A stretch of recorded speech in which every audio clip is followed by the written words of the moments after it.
Hello student, welcome back to our channel Math Circle and I'm your teacher Soumya. Today we are going to do exercise 4.5 और इससे पहले की सारी exercise already upload हो चुकी है, तो आप डिस्क्रिप्शन बॉक्स में लिंक चेक कर सकते हो। ठीक है, तो हम स्टार्ट करते हैं।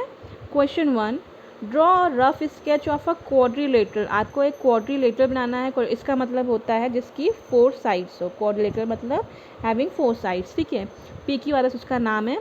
Draw it's diagonal. आपको इस क्वाड्रिलेटरल के डायगनल बनाने हैं। नेम दैम, उनका नाम लिखना है। Is the meeting point of the diagonals in the interior और एक्सटीरियर ऑफ द क्वाड्रिलेटरल। आपको बताना है कि जो डायगनल जितने भी डायगनल बनेंगे इस क्वाड्रिलेटरल में, वो जो मीट कहाँ करते हैं, वो मिलते कहाँ पे हैं। इंटीरियर में मिलते हैं क्वाड्रिलेटरल के, या फिर एक्सटीरियर मतलब क्वाड्रिलेटरल के अंदर मिलते हैं या उसके बाहर मिलते हैं। तो पहले हम क्वाड्रिलेटरल बना लेते हैं। हमें 4 साइड्स बनानी है। ठीक है, क्वाड मतलब ही होता है 4। ठीक है, तो 4 साइड्स बनानी है, तो वो कैसा भी बना सकते हैं हम। ठीक है, ऐसे बना लो। ठीक है, कैसी भी साइज बना सकते थे। हम इसका नाम लिख लेते हैं पहले। तो देखिए P, this is Q, this is R, this is S। तो ये 4 साइड है, मतलब ये क्वाड्रिलेटरल है। अभी इसके डायगोनल बनाने हैं। डायगोनल मतलब दो ऑपोजिट पॉइंट्स को मीट कराना है। तो ऑपोजिट क्या हुआ, एक तो PR हो गया, दूसरा S और Q हो गया। ठीक है, तो आपके 2 डायगोनल्स कौन से हो गए, एक हो गया और इसका मीटिंग पॉइंट कहाँ पे है, O है। तो 2 डायगोनल हो गए, एक PR और दूसरा हो गया SQ। क्लियर। और आपसे क्या पूछा था कि इनका जो मीटिंग पॉइंट है, मतलब मीटिंग पॉइंट दोनों डायगोनल कहाँ मिल रहे हैं, O पे। तो ये क्वाड्रिलेटरल के इंटीरियर में है कि एक्सटीरियर में, तो obviously point O is in interior मतलब अंदर। ठीक है, क्वाड्रिलेटरल के अंदर है ऑफ क्वाड्रिलेटरल। करेक्ट। तो आपका ये आंसर सॉल्व हो गया। Clear. Next is question number 2, draw a rough sketch of a quadrilateral. KLMN बनाना है आपको, क्वाड्रिलेटरल बनाना है और आगे लिखना है 2 पेयर्स ऑफ ऑपोजिट साइड्स। आपको 2 पेयर ऑफ ऑपोजिट साइड लिखनी है। क्लियर। तो हम बना लेते हैं क्वाड्रिलेटरल। पहले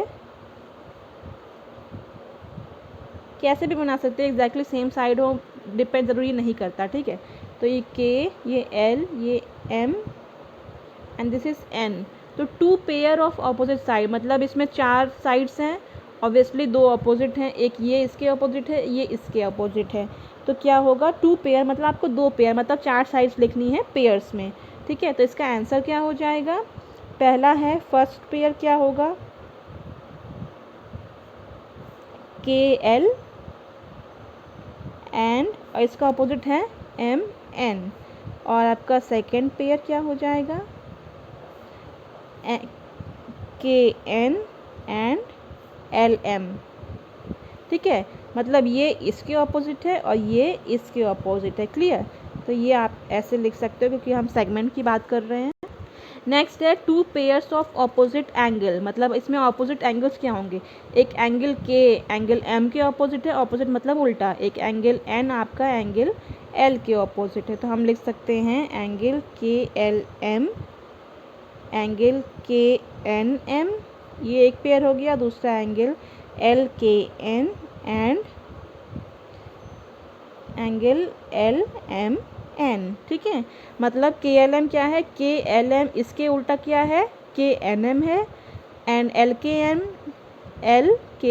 इसके ऑपोजिट क्या होगा, LMN। ये दोनों और ये दोनों। ठीक है, नेक्स्ट है 2 pairs of adjacent side. Adjacent side मैंने आपको बताया था जो अगल बगल होंगी। ठीक है, ऑपोजिट का जस्ट अपोजिट ये होता है। ऑपोजिट मतलब आमने सामने, एडजेसेंट मतलब अगल बगल। तो अगल बगल क्या होंगी, एक KL और LM कर दो, LM, और दूसरा MN और NK, MN एंड NK।